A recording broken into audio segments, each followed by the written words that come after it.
Anong mensahe ang kailangan nyong marinig nowadays? O within 1 week from now, take note na ang reading na to ay pwede ring mangyari agad-agad.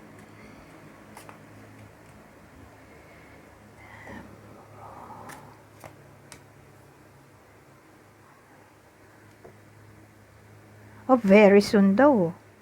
True love will arrive. You share true romantic feelings worth exploring.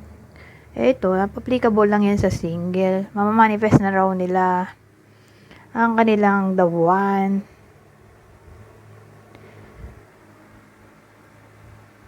At ang maganda, parehas silang gusto ang isa't isa, real feelings eh. You share true romantic feelings worth exploring. O, ayan. Sa single lang yan. O sa single, baka kasal na. Single na status, pero in a relationship. Baka kasal na.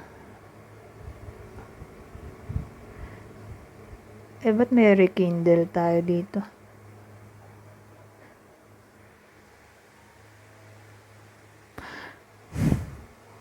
O baka naman ganito. Yung someone na magbabalik sa inyo na ex para sa iba sa inyo.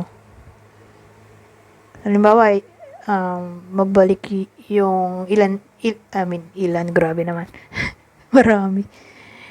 O pwede rin, who knows. Halimbawa, may bumalik na ex para sa iba sa inyo within 1 week from now. Yun na siguro yung mapapangasawa nila.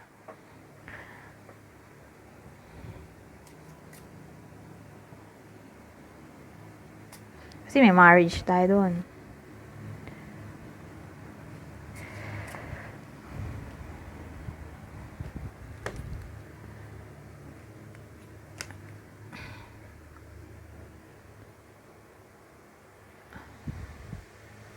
Ano yan?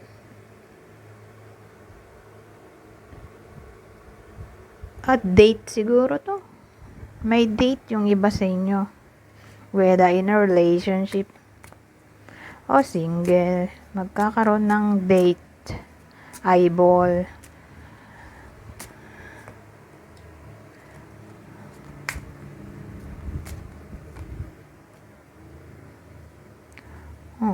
Yung iba sa inyo, applicable lang to sa in a relationship. Magkakaroon kayo ng quality time para dito sa physical connection. Sabi dito, say the sacred union of bodies to becoming one. Alam na this. Okay? Yun ang quality time. Healing connection. Healing connection, dream come true. Halimbawa, yung iba sa inyo, gusto nga yung ex. Kasi healing connection ay reconciliation. Posible kung yun ang wish.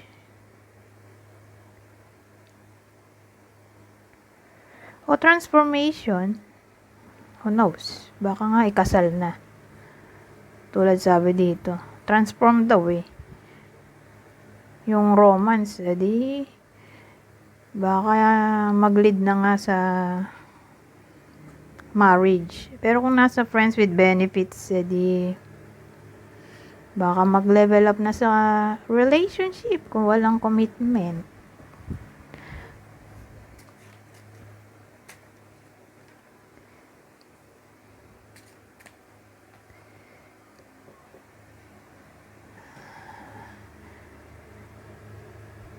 Ano to? Ito kasi ang dating kayo yung magsha-shower ng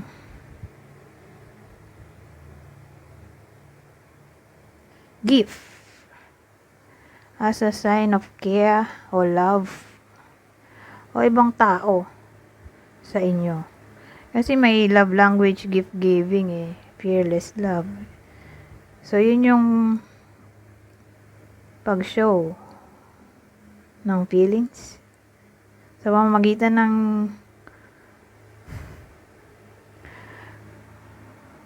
pagbibigay ng mga kung ano-ano. So, sabihin natin malalaman mo kung gusto ka ba ng crush mo kapag binibigyan ka ng mga kung ano-ano. O baka kayo to, yung magsha-shower ng gift sa crush nyo.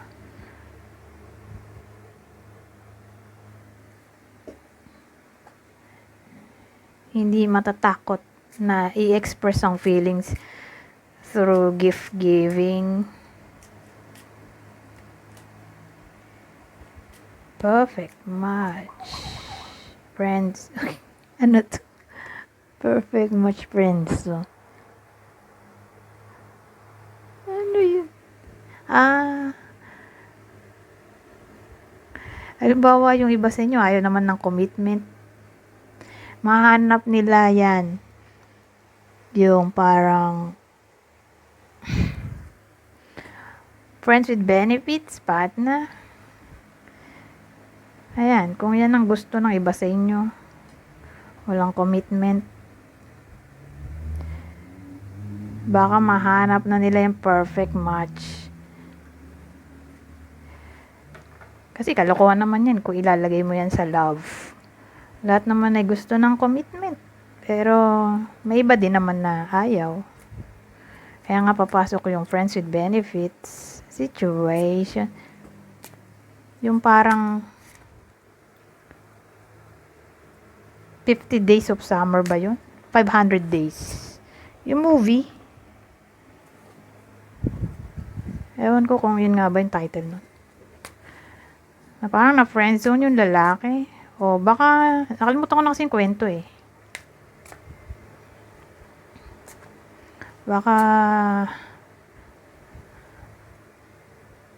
nag-usap sila na ganun lang talaga sila. Pero na-fall yung lalaki. Friends with benefits lang talaga. Ang gusto ng babae, na-fall yung lalaki. Parang ganun, nakalimutan ko na. Panoorin nyo na lang. Yung movie, 500 Days of Summer. Kailan ka ba pinanood yun? Diyos ko.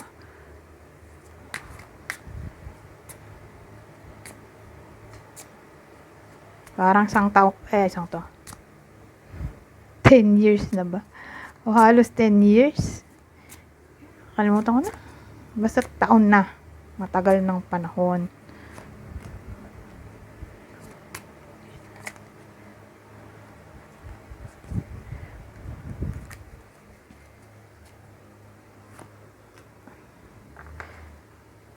Ito last ng combination.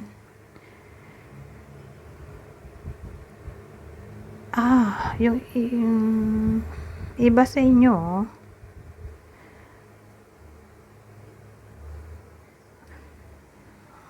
baka i-treat sa labas ng crush nila. O baka kayo yun, mag-treat ng crush nyo sa labas. Parang gusto nyo, laging tumutulong. Pero, at the same time, gustong yayain sa labas. So, yun naisip ko, i-date o made-date.